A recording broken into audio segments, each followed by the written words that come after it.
Sud Radio, le Grand Matin Week-end, 6h-10h, Jean-Marie Bordry. Il est 8h19 dans le Grand Matin Week-end sur Sud Radio. On décrypte le monde tout de suite avec notre invité.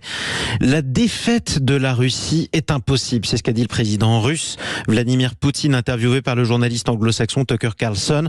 Il a évoqué beaucoup d'autres sujets, notamment il s'est engagé à ne pas attaquer la Pologne ou les États baltes. La Russie n'y aurait aucun intérêt. Faut-il le croire alors même qu'il disait il y a 3 ans exactement la même chose de l'Ukraine? On en parle avec notre invité qui nous fait le plaisir de nous rejoindre sur Sud Radio. C'est François Chauvency. Bonjour à vous. Bonjour. Bienvenue à vous sur Sud Radio. Vous êtes consultant géopolitique, rédacteur en chef de la revue Défense de l'Union IHEDN.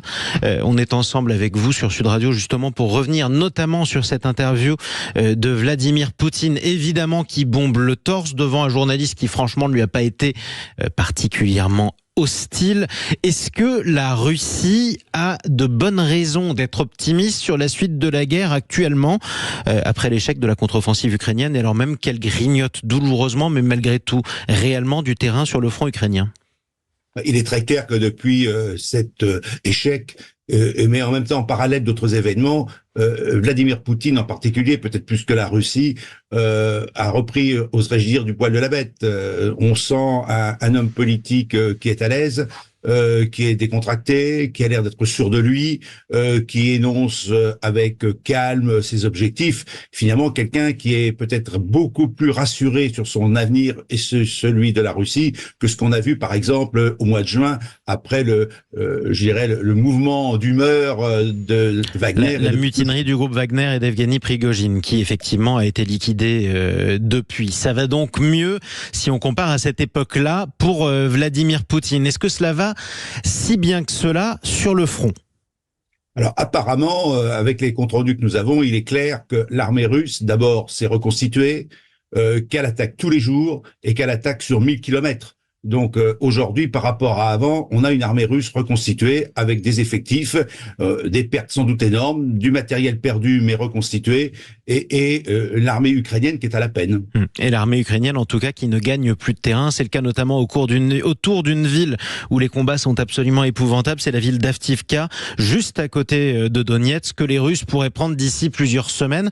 Malgré tout, les combats sont extrêmement sanglants. Quelle est la réalité des pertes de l'armée russe depuis le début de la guerre? Ces combats sont épouvantables. À un moment ou un autre, la population va finir par sentir ces pertes. Manifestement, ça n'a pas l'air d'avoir d'effet. Donc, nous savons qu'il y a des pertes. D'abord, c'est beaucoup des sources ukrainiennes, il faut quand même le rappeler. Bien sûr. C'est-à-dire que de l'autre côté, c'est la même chose, en moindre quantité, oserais-je dire. Mais les pertes sont énormes. Mais le fait est, vous avez posé la question il y a quelques instants, si une armée est capable de gagner du terrain, et l'armée russe a gagné entièrement, pratiquement, je dirais, ce qu'elle avait perdu suite à l'offensive ukrainienne, bah, cela veut dire qu'elle est capable de se battre. C'est ça qui est extraordinaire. Au sens, on a du mal à y croire. Et la réalité, c'est que la société russe ne bouge pas. Voilà. Donc, pour l'instant, elle accepte cette situation. Alors, quel est son degré d'endoctrinement? On dit qu'elle est très endoctrinée. Mais vous avez le cas récent de l'opposant russe qui se présentait aux élections. Bon, d'accord, il a réussi à avoir quand même des voix qui sont portées sur lui en termes de propositions de noms de candidats. Et aujourd'hui, il représente dans les sondages, il aurait représenté 10% des électeurs. Donc, il y a une opposition, entre guillemets, au sein de la société russe, mais pas au point de refuser la guerre en Ukraine ou l'opération spéciale. Est-ce que ça signifie que la guerre, d'une part, est soutenue par la majorité de l'opinion publique russe et d'autre part que Vladimir Poutine est populaire aujourd'hui? Alors, la deuxième partie, populaire, je n'en sais rien. On a beaucoup de reportages de témoins, mais on sait qu'il y a quand même certaines contraintes qui disent oui, Poutine, c'est un grand chef d'État. Donc là, il faut prendre ça avec pincette, oserais-je dire. Maintenant, quant à la population, elle soutient la guerre. Tous les sondages le montrent. Dans les 60-70%. Alors, bien sûr, on peut toujours mettre en cause des sondages, mais ce sont quand même des éléments qui nous permettent d'avoir une certaine idée de la situation. Pour l'instant, les Russes sont derrière, en tout cas, leur président et leur armée. En tout cas, c'est ce qu'on peut constater. Parlons du reste de l'interview du président russe Vladimir Poutine. Lui qui dit qu'il n'a aucun intérêt à attaquer la Pologne et les États baltes, qui sont aujourd'hui membres de l'OTAN. Pardon, monsieur Chauvency, mais il disait exactement la même chose de l'Ukraine il y a 3 ans, quoi. À quel moment on est censé le croire? Alors, à quel moment? Alors, moi, je dirais que ça dépend des risques qu'il encourait. Quand il parlait de l'Ukraine, il pensait, et c'est prouvé maintenant, que il pensait prendre l'Ukraine dans sa totalité sans grande difficulté. Parler de la Pologne et des États baltes veut dire en clair attaquer l'OTAN.